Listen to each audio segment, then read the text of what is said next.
eCapitol News Director Sean Ashley joining us now. And Sean, on Monday, dozens of new laws went into effect. So let's talk about some that really impact all Oklahomans. Let's start with Senate Bill 33.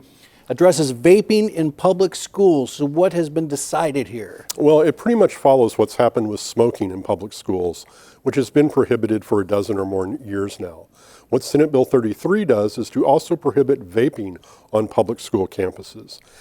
Vaping is oftentimes an introduction into nicotine addiction, particularly for young people. That's where the growth is.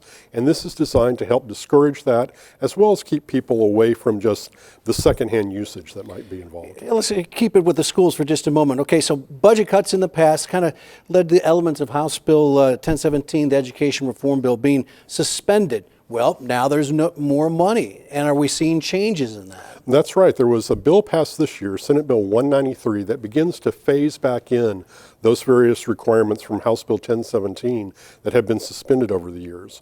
With a $50 million increase in appropriations this year, what we'll see are media specialists returning to our school districts. If there's additional funding in future years, we'll see textbook committees come back.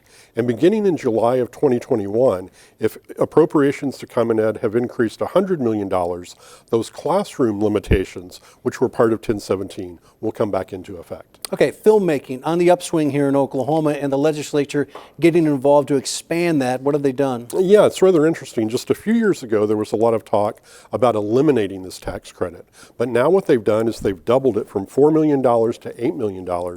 And they've also added an element designed to attract certain high-impact films or series to the state that allows certain monies to be paid out of the governor's Quick Action Closing Fund.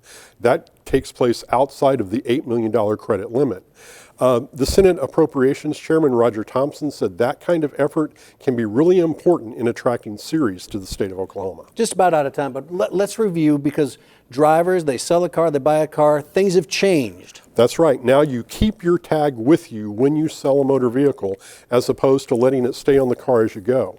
This is designed to make sure that individuals are not stuck with traffic tickets that may belong to someone else who fails to update that tag. That happened to me several years ago, so I certainly understand. So you're an expert on it. There you go. All right, eCapitol News Director Sean Ashley, thanks a lot. You're very welcome.